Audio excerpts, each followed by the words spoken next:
یہی وجہ تھی کہ میں نے گیٹ کھول دیا۔ وہ آدمی اندر چلا آیا اور آتے ساتھ ہی میرے شوہر کے ساتھ بحث کرنے لگا کہ کب تک پیسے لٹاؤ گے۔ میں نے تو سمجھا تھا کہ وہ زبانی کلامی اس معاملے کو طے کریں گے، مگر ایسا نہ ہو سکا۔ وہ تو مار کٹائی پر آ گئے تھے۔ تبھی میں ان کے بیچ آ گئی اور اس بھائی کو بولا کہ آپ 1 مہینہ صبر کریں، میں بہت جلد آپ کو آپ کے پیسے لٹا دوں گی۔ آدمی کہنے لگا، بہن تم نے میرے ساتھ اچھا سلوک کیا ہے، حالانکہ تم اپنے شوہر کی طرح میری بات نہ سنتی اور نہ ہی مجھے کھانا دیتی، مگر تمہارے اچھے سلوک سے متاثر ہو کر میں تمہیں وقت دے رہا ہوں، ورنہ تو میں سوچ کر آیا تھا کہ آج اسی وقت پیسے لے کر جاؤں گا۔ میری بیٹی کی شادی ہے، مجھے پیسوں کی سخت ضرورت ہے، لیکن یہ آدمی مجھ سے چھپتا پھر رہا ہے۔ اس نے غصے سے میرے شوہر کی طرف اشارہ کیا تو میں نے منہ ڈھانپتے ہوئے کہا، بھائی میرا آپ سے وعدہ ہے، اگلے 30 دن بعد آپ آ کر مجھ سے رقم لے جانا۔ وہ آدمی میرے سر پر ہاتھ رکھ کے چلا گیا۔ میں شوہر کی طرف مڑی تو میرا شوہر الٹا مجھ پر غصہ ہوتے ہوئے کہنے لگا، تم نے اسے کھانا دیا تھا۔ میں نے بغیر کچھ کہے گیٹ بند کیا اور کمرے میں چلی گئی، کیونکہ مجھے اپنے شوہر سے کوئی بات نہیں کرنی تھی۔ ایک تو اس نے قرض لیا تھا، اب جب اس آدمی پر مجبوری آ چکی تھی تو وہ اسے پیسے لٹانے کی بجائے ٹال مٹول سے کام لے رہا تھا۔ میں اسی لیے اس آدمی کا ساتھ دے رہی تھی، کیونکہ میرا شوہر بہت زیادہ فضول خرچ تھا، اتنا کہ پیسے فضول کاموں میں اڑا دیتا اور گھر میں راشن کے بھی پیسے نہیں بچتے تھے۔ مجھے اس پر بہت زیادہ غصہ آیا کرتا۔ وہ کوئی بھی بات نہ سمجھتا اور ہر وقت بحث کے لیے تیار رہتا۔ میں کمرے میں آ کر لیٹی ہی تھی جب میرا شوہر کمرے میں داخل ہوا اور کہنے لگا، 30 دن میں پیسے کہاں سے واپس کرو گی؟ تمہارا دماغ تو نہیں خراب ہو گیا تھا؟ 20,000 ہیں، کوئی معمولی رقم نہیں۔ تبھی میں اٹھ بیٹھی اور کہنے لگی، تم بھی اجازت دو یا نہ دو، مجھے چودھریوں کی حویلی میں کام ملا ہے، میں وہیں جا رہی ہوں۔ 30 دن بعد مجھے میری تنخواہ مل جائے گی تو پہلی تنخواہ اسی بھائی کو دے دوں گی، ورنہ وہ ایسے ہی پریشان ہوتا رہے گا اور ہمیں بھی کرتا رہے گا۔ تمہیں تو ذرا سی عقل نہیں، فضول خرچیوں سے تھوڑے سے پیسے بچا کر اسے دینا شروع کر دیتے تو آج یہ تمہیں دن نہ دیکھنے پڑتے۔ تمہاری بہن کی شادی کو 5 سال ہو چکے ہیں، اس کے 2 بچے ہیں اور تم نے ابھی تک 20,000 نہیں چکا پائے۔ میں بولنے پر آتی تو بولتی ہی چلی جاتی۔ ابھی بھی میرے شوہر کی بولتی بند ہو چکی تھی۔ وہ خاموشی سے چارپائی پر آ کر بیٹھ گیا اور کہنے لگا، تم سچ میں چودھریوں کی حویلی میں کام کرنا چاہتی ہو؟ تو میں نے اس بات میں سر ہلایا تو وہ کہنے لگا، اگر میں منع کروں؟ میں نے پر اعتماد لہجے میں کہا، میں پھر بھی جاؤں گی، سارا دن میں گھر میں اکیلی بور ہوتی رہتی ہوں، تم تو گھر سے نکل جاتے ہو اور آتے پھر رات کو دیر سے ہو، میں کیا کروں؟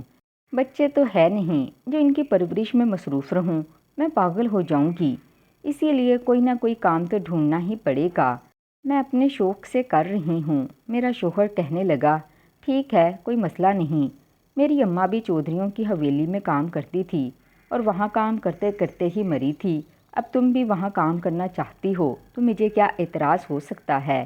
اس نے نظریں چراتے ہوئے یہ بات کہی تو مجھے بہت غصہ آیا، کیونکہ مجھے معلوم تھا اگر میں کمانے لگ جاؤں گی تو میرا شوہر آوارہ گردی پر تو توجہ دے گا، مگر اپنے کام پر نہیں، کیونکہ راشن کے پیسے بھی بڑی مشکلوں سے دیا کرتا تھا۔ اب جب اس کو معلوم تھا کہ میں کمانے لگی ہوں تو وہ بھلا مجھے پیسے کیوں دینے والا تھا؟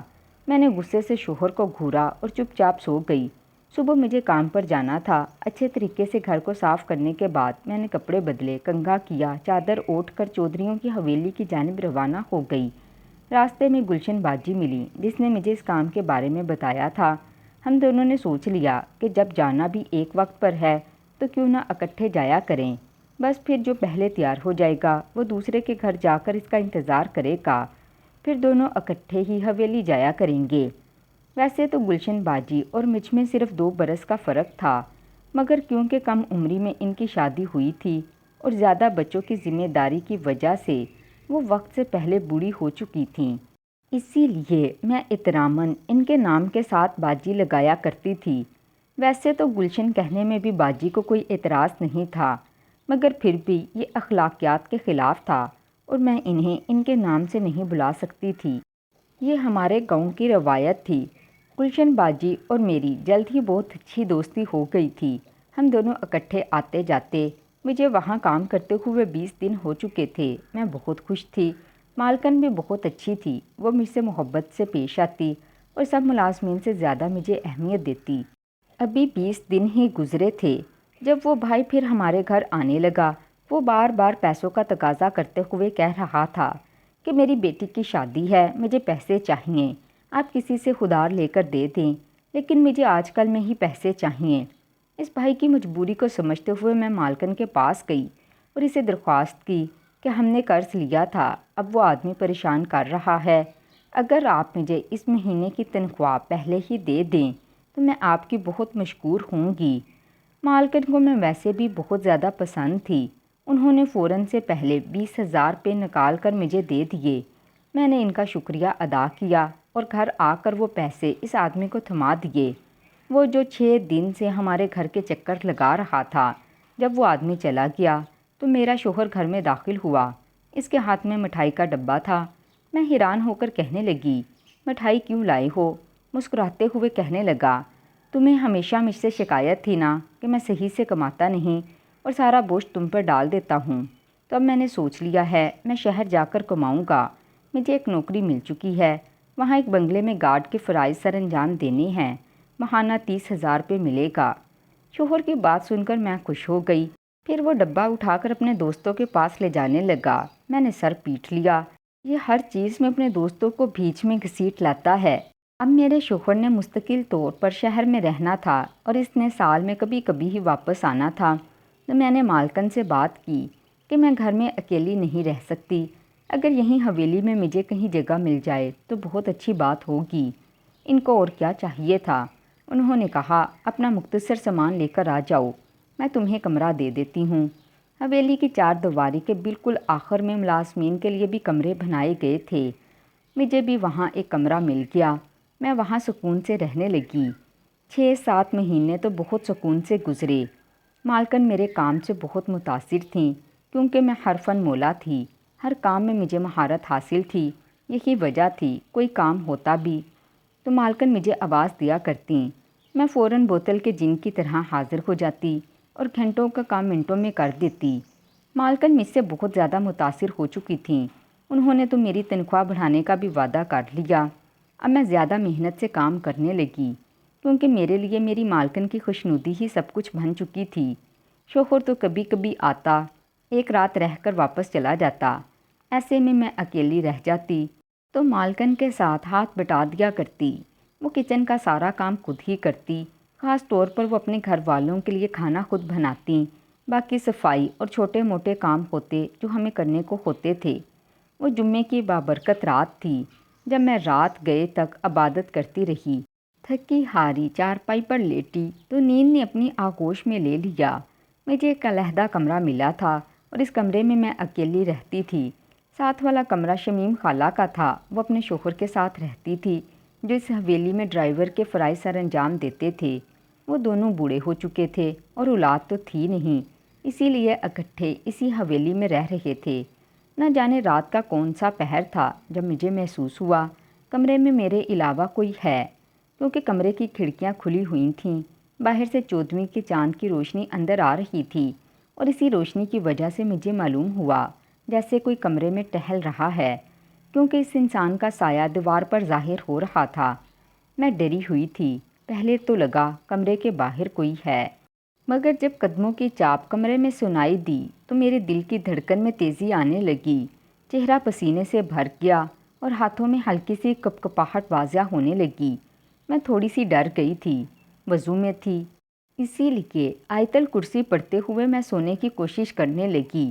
مجھے لگا میرا وہم ہے، مگر یہ وہم نہیں ہو سکتا کیونکہ کوئی تو یہاں موجود تھا۔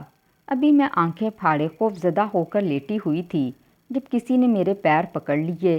میرے منہ سے ایک چیخ برآمد ہونے والی تھی، لیکن جلدی سے میں نے اپنے منہ پر ہاتھ رکھ دیا تاکہ چیخ دب جائے اور سامنے موجود انسان کو پتہ نہ چل سکے کہ میں جاگ رہی ہوں۔ تبھی ایک آواز گونجی جس نے مجھے چونکا دیا، کیونکہ وہ آواز کسی اور کی نہیں بلکہ مالکن کی بیٹی میرب کی تھی۔ میں حیران ہو گئی، اس چھوٹی بچی نے میرے پاؤں پکڑے ہوئے تھے اور رو رہی تھی، اس کے آنسو میرے پاؤں پر گر رہے تھے۔ میں حیران ہو گئی کہ میرب بی بی اس وقت یہاں کیا کر رہی ہیں۔ وہ تو محض 10 برس کی تھی۔ میرا دل دھک سے رہ گیا۔ بہت سی سوچیں میرے سر پر سوار ہونے لگیں کہ آخر وہ چھوٹی سی بچی ایسی حرکت کیسے کر سکتی تھی، اور وہ کر بھی کیا رہی ہے، تو آخر اس کے پیچھے کیا وجہ ہو سکتی ہے۔ بظاہر میں سوتی بنی، وہ بچی کافی دیر میرے پاؤں پکڑ کر روتی رہی، پھر وہاں سے چلی گئی۔ میں رات کو دروازہ بند کرنا بھول گئی تھی۔ یہی وجہ تھی کہ وہ بچی میرے کمرے میں چلی آئی۔ مجھے لگا شاید نیند میں تھی، اسی لیے یہاں آ گئی ہوگی۔ اگلے روز پھر اس نے یہی حرکت دہرائی۔ کافی دنوں تک وہ یہ حرکت دہراتی رہی۔ میں خاصی ڈری ہوئی تھی۔ ایسے کرتے ہوئے پورے 2 ہفتے گزر چکے تھے۔ آدھی رات کو وہ بچی لازمی آیا کرتی۔ ایک روز میں نے سوچا آج تو میرب بی بی سے پوچھ کر ہی رہوں گی، ایسی کون سی وجہ ہے۔ اسی وقت میرے شوہر کا فون آیا۔ وہ کہنے لگا آج میں گھر آ رہا ہوں، تم بھی واپس آ جاؤ۔ میں نے مالکن سے چھٹی لی، حالانکہ میرا دل نہیں کر رہا تھا، کیونکہ میں میرب بی بی کے بارے میں جاننا چاہتی تھی، آخر وہ ایسا کیوں کر رہی تھیں، مگر میری مجبوری تھی۔ شوہر اتنے مہینے کے بعد گھر واپس آ رہا تھا۔ میں نے سوچا جب کام پر واپس آؤں گی تو پھر دیکھا جائے گا۔ میں نے 4 دن کی چھٹیاں لی تھیں۔ اس کے بعد گھر آ کر بھی میں بے چین رہی۔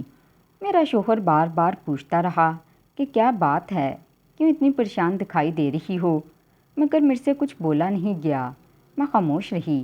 میرا شوہر بھی خاموش ہو گیا کہ شاید میں اسے بتانا نہیں چاہتی، جبکہ مجھے خود بھی کچھ پتہ نہیں تھا تو میں اسے کیا بتاتی۔ 4 روز بعد میں حویلی واپس آئی تو مالکن بہت خوش تھی۔ ہر طرف مٹھائیاں بانٹی جا رہی تھیں۔ مجھے حیرت ہوئی کہ یہ مٹھائی کس چیز کی ہے، تو مالکن نے بتایا کہ انہوں نے اپنی بیٹی میرب کا رشتہ ابھی طے کر دیا ہے۔ جب وہ 18 برس کی ہوگی تو وہ اس کی شادی کر دیں گی۔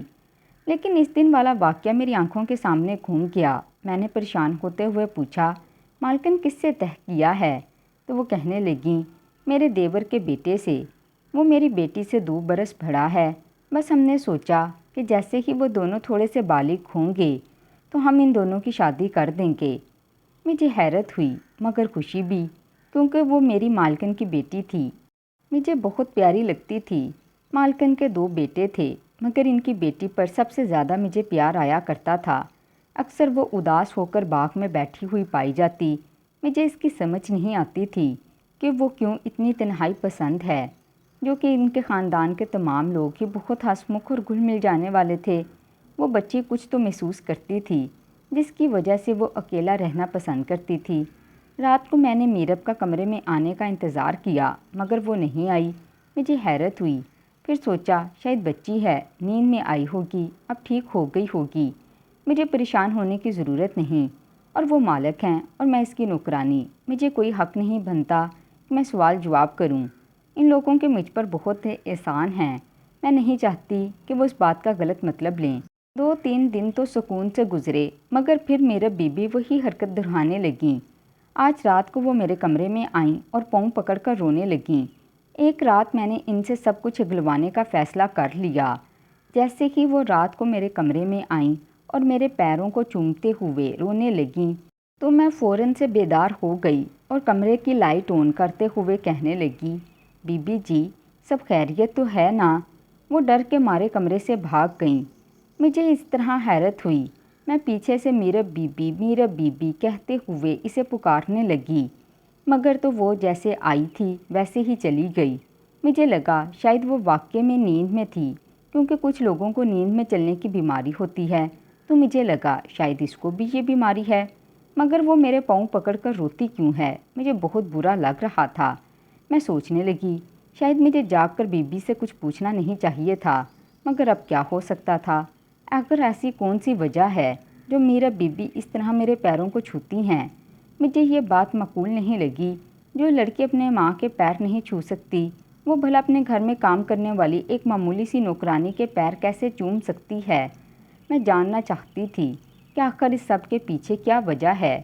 میں نے بے صبری سے دن کے ہونے کا انتظار کیا۔ سارے گھر میں نے میرب کو ڈھونڈا، مگر وہ مجھے کہیں نہیں ملی۔ میں نے یہ بات بہت محسوس کی کہ میرب کے ساتھ مالکن کا رویہ لیے دیے رہنے والے انداز میں ہوتا ہے۔ وہ اس کا خیال تو رکھتی تھی، مگر ویسے محبت نہیں کرتی تھی جیسے وہ اپنے بیٹوں پر محبت نچھاور کرتی تھی۔ سارا دن ان کے پیچھے بھاگتی رہتی تھی۔ وہ شاید میرب کے بڑے ہونے کی وجہ سے انہیں نظر انداز کرتی تھی، جبکہ میرب چاہتی تھی کہ اسے ویسی ہی اہمیت ملے جیسے باقی سب کو ملتی ہے۔ بہرحال بات جو بھی تھی، وہ بچی بہت زیادہ اداس رہتی تھی۔ میں نے اسے دھیرے دھیرے وقت دینا شروع کیا تاکہ وہ مجھے بتا سکے کہ آخر ایسی کون سی وجہ ہے کہ وہ آدھی رات کو میرے کمرے میں آ کر میرے پیر چھونے پر مجبور ہے۔ میں باغ میں گئی تو وہ چپ چاپ اٹھ کر اپنے کمرے میں چلی گئی۔ اب میں جہاں بھی جاتی وہ وہاں سے اٹھ کر چلی جاتی۔ مجھے بڑا برا لگتا، پھر سوچا کہ اس معاملے کو چھوڑ دیا جائے، مگر ابھی بھی وہ رات کو میرے کمرے میں آ جایا کرتی تھی۔ وہ میرے سونے کا انتظار کرتی اور کھڑکیوں سے جھانکتی رہتی۔ مجھے علم ہو جاتا کہ میرے بیوی باہر کھڑی ہوئی ہیں۔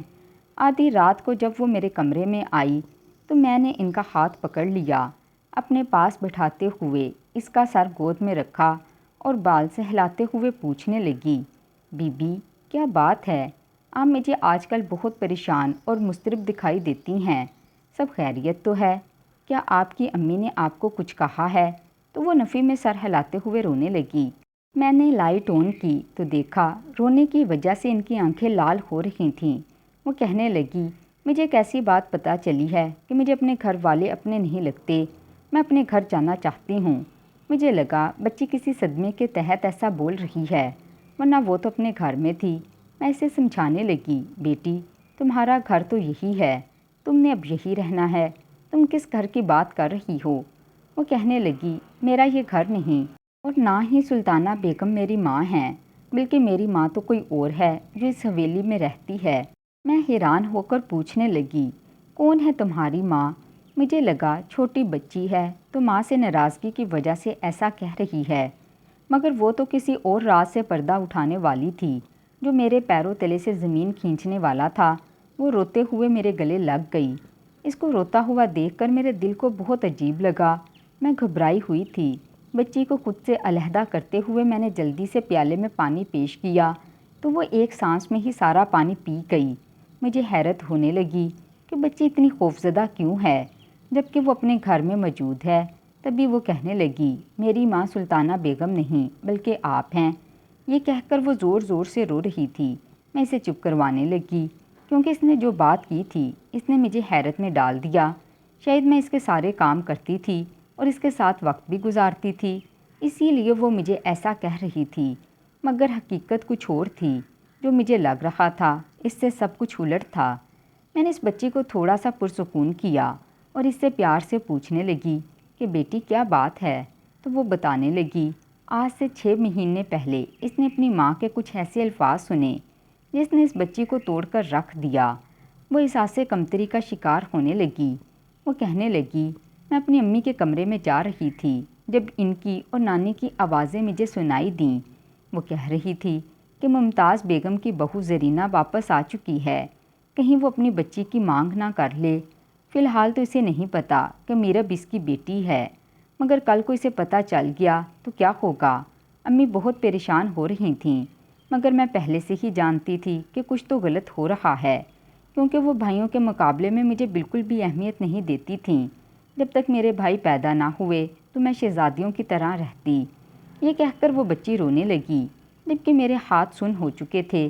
10 برس پہلے میری ایک بچی پیدا ہوئی تھی جو پیدا ہونے کے چند گھنٹے بعد فوت ہو گئی تھی، لیکن میری بچی زندہ تھی اور چودھریوں کی حویلی میں۔ کیسے مجھے کچھ سمجھ نہیں آ رہا تھا۔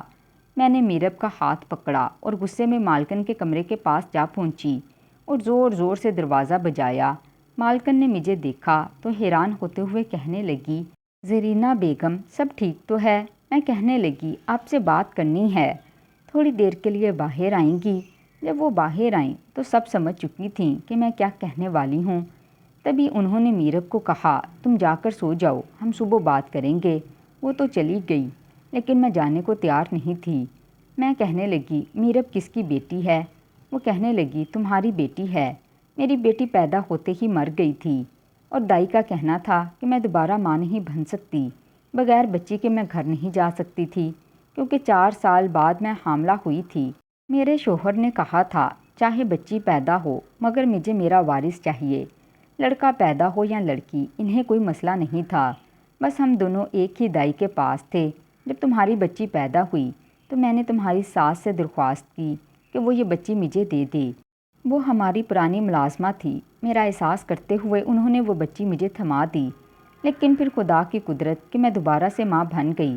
میں نے میرب کا ہر طرح سے خیال رکھنے کی کوشش کی، مگر پھر بھی کہیں نہ کہیں کمی بیشی رہ گئی، جس کی وجہ سے وہ بچی تنہائی پسند ہو گئی۔ میں تم سے درخواست کرتی ہوں کہ کسی کو یہ راز مت بتانا اور اپنی بچی کا یہیں رہ کر خیال رکھو۔ دیکھو اس کا رشتہ بہت اچھے گھر میں ہوا ہے، کل کو وہ تم سے بھی زیادہ بہترین زندگی گزارے گی۔ تم کیا چاہتی ہو؟ یہ بات سب کو بتا کر اپنی بیٹی کو ایک ایسی لڑکی کی زندگی دینا چاہتی ہو جو دوسروں کے گھروں میں کام کر کے اپنا گھر چلائے گی؟ ہم اسے پڑھائیں گے لکھائیں گے، کل کو وہ چودھریوں کی بہو کہلائے گی۔ تم اسے کچھ نہیں دے سکتی، سمجھو اس بات کو۔ مالکن کے الفاظ میرے سینے میں خنجر کی طرح لگے۔ میں چپ چاپ کمرے میں چلی آئی اور کبھی بھی اس رات سے پردہ نہیں اٹھنے دیا۔ آج میری بیٹی اپنے گھر میں بہت خوش ہے۔ شوہر کی نظر میں اس کی بہت اہمیت ہے اور مجھے خوشی اس بات کی ہے کہ بر وقت مالک نے مجھے نہ سمجھایا ہوتا تو شاید اپنی بے وقوفی کی وجہ سے اپنی بیٹی کو اپنی جیسی زندگی گزارنے پر مجبور کر رہی ہوتی۔ تو ناظرین کمنٹ باکس میں لازمی بتائیے گا کیا یہ میرا فیصلہ ٹھیک ہے؟ اگر آپ کو یہ کہانی پسند آئی ہو تو ویڈیو کو لائک، چینل کو سبسکرائب کر دیں۔ ملتے ہیں اگلی ویڈیو میں۔ شکریہ، اللہ حافظ۔